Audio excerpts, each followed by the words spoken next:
they were living under systems that were then forcing them to pay taxes and deal with other ideologies and cultural issues that were essentially harming their lives or causing them to not be able to live the life. You're just literally describing. So they're playing by the rules. They're playing by the rules. They're doing everything. You're describing a victimhood mentality. No, I'm describing people who get up and go to work. MAGA Scott Jennings showed up on Abby Phillip's show and delivered exactly the kind of commentary you'd expect from him during a segment centered on Donald Trump's constant claims of being a victim, along with the larger MAGA victimhood mindset. The discussion quickly turned into a spirited debate as Jennings clashed with Abby Phillip and the rest of the panel while they broke down how Trump repeatedly paints himself as someone who's been treated unfairly. I'll be showing you the main clips from their exchange on CNN, and I'll also give you my own take on the debate, so let's jump into it together. Tonight, is the right becoming the left? Ben Shapiro is claiming that the party that has long criticized Democrats for having a victimhood mentality is now sending that same message to Gen Z. Listen. I think that the right is actually weirdly feminizing young men by giving them a victimology to buy into. Listen, if you're failing in life, yes, we can get the obstacles out of your way, but it's a little your fault. It's a little your fault. You should actually pick your ass up and go out and do something useful. And this notion that you as a Gen Z male are facing these obstacles that no other human has faced for all of human history, like read a book for one. Like seriously, like go talk to your grandfather. What do you think? I do love listening to Ben Shapiro. Look, I think that he sees the problem he described, popping its head up on the right, and he's going to have none of it. I agree with him. Victimhood is a path to more problems. It isn't meaning identifying oneself that way as your primary focus instead of trying to solve the problems that are out there. And he said, get yourself off your butt, start working on these problems. And I agree 100%. I mean, frankly, that attitude helped make America the greatest country in the history of the world. I guess I'm just surprised that now, this very moment, is the first time that this thought has crossed his mind, because I do think that actually the victimhood mentality is something that has helped power Trumpism. I mean, it's all been about what they are doing to us, how we are the victims, how the immigrants are taking our jobs, how other countries are taking our jobs. Everything is victimhood in Trump's world.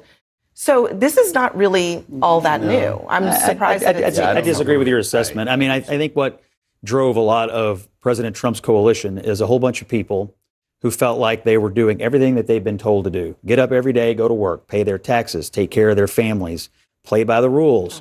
And they were living under systems that were then forcing them to pay taxes and deal with other ideologies and cultural issues that were essentially harming their lives or causing them to not be able to live the life. You're just literally describing the same thing. So they're playing by the rules. They're playing by the rules. They're doing everything. You're describing a victimhood mentality. No, I'm describing people who get up and go to work. Well, if you want to describe working class America that follows the laws and pay their taxes as victims, go ahead. But that's not how conservatives. No. But I think that. But hold on. But you're saying that. Look, everybody is doing everything right? But other people are putting something on. Yeah, like illegal immigrants who come here and take up public resources. They're not doing things right, but the left, and you would argue that it's okay to leave them here. And the working class of this country would say, no, they broke the rules. But they broke the rules, and I didn't, and yet they get more than I do. Yeah, but it's a good question. Hold on, but Scott, not all of the problems in this country are the responsibility of immigrants. Would you agree with that? Yes, some are. Some aren't. But that's an example of something that you asked how the Trump coalition absorbs things. The overarching theme of Trumpism is a lot of what you're saying, that it's other countries screwing us over, it's immigrants screwing us over, and where in the Trump mentality is it that I don't know, according to Ben Shapiro, that we need to pick ourselves up and do something. But the fascinating part about this, you don't have to accept it. The Trump ethos would be, we don't have to accept it. We can fight back. And what Ben is saying, I think, is the same thing. Like, don't sit on your ass and just say, well, woe is me, I'm a victim, and there's nothing I can do about it. The actual answer is, you live in the greatest country in the world. Of course there's something. The fascinating part about this argument, and the fascinating part about watching this argument play out just in being here, is that we've been able to articulate these same arguments for a very long period of time. That you've had 300 years of slavery, that you've had 100 years of Jim Crow, that you've had redlining, you've had the remnants of it, you've had state-sanctioned violence from Emmett Till all the way forward. And as soon as somebody articulates those things, for any reason that you may be running behind in the race that we call America, then all of a sudden we're playing victim. But in you two's mind, it doesn't quite articulate. It doesn't compute the same way. It was very notable that Scott used the word systems that are correct. Because is it wrong? But it's not wrong. I'm And just I saying, expect people to enforce. Well, hold on, Scott. the laws. All I'm just saying is that when people talk about systemic racism, you guys think that that is a made up thing. This is where I'm describing systems where people are encouraged to break the law and then getting no punishment for doing This is where Scott and I agree, and it frustrates the people on the left who I love and the people on the right who Scott loves, because I just want the systems to be fair.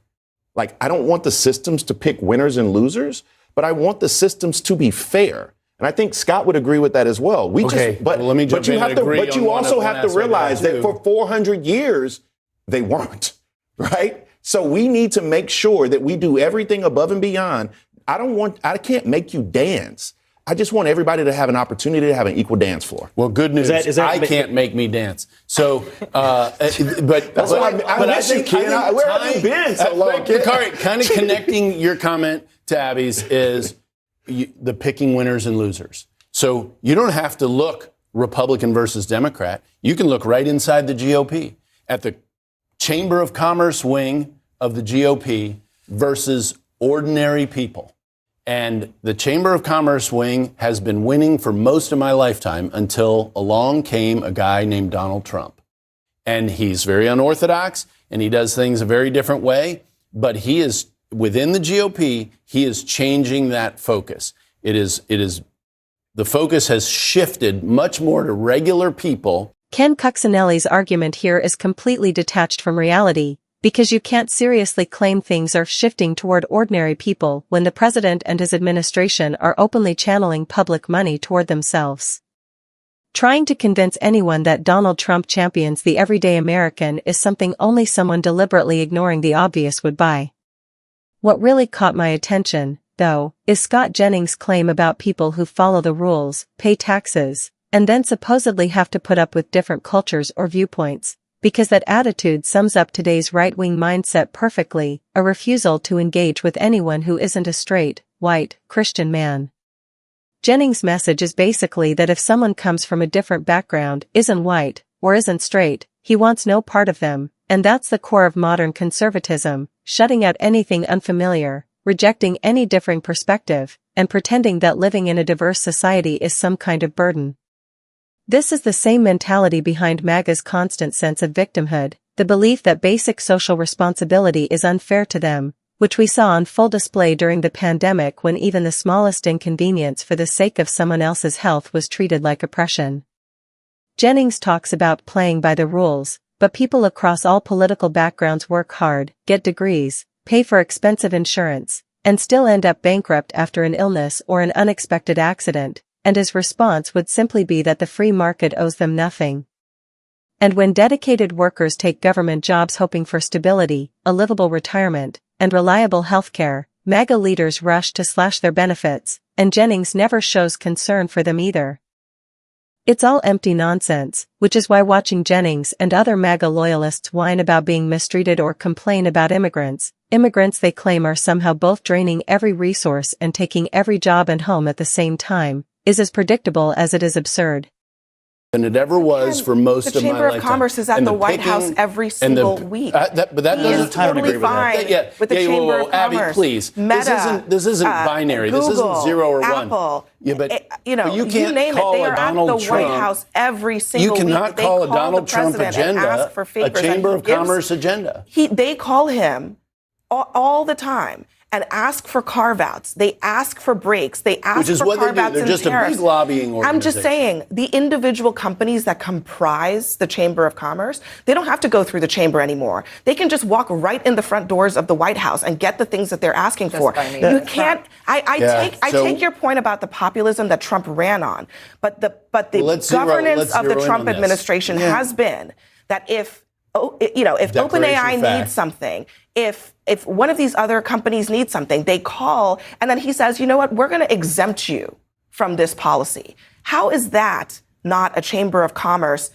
mindset as opposed to what is he doing for the average American that is actually on the receiving end of his policy, specifically tariffs. The people who are going to the grocery store and buying a box of Folgers, and they're paying a markup because of tariffs. What about those people? And what do you think the chamber thinks of those tariffs? I think we've heard that pretty clearly. I'm asking what do regular Americans think about those tariffs? Americans is the key word. Americans is the key word. Alienating young men right here with comments. Okay, nightcaps. Abby Phillip is absolutely on point here, because Ken Cuccinelli's argument falls apart the moment you ask whether anyone outside the MAGA bubble truly believes Donald Trump is fighting for the little guy.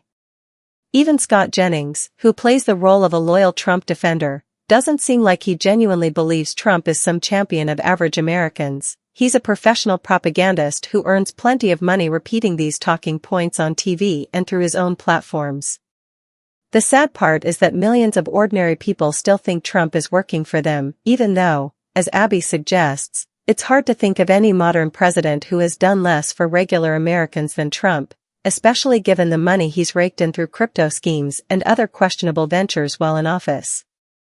And that's the core of MAGA politics, finding a scapegoat for every problem, whether it's immigrants, trans people, or whatever group they decide to target next. Jennings and Cuccinelli push this idea that conservatives have done everything right, only for their lives to be ruined by someone different from them, when in reality it's just another excuse Trump uses to avoid accountability.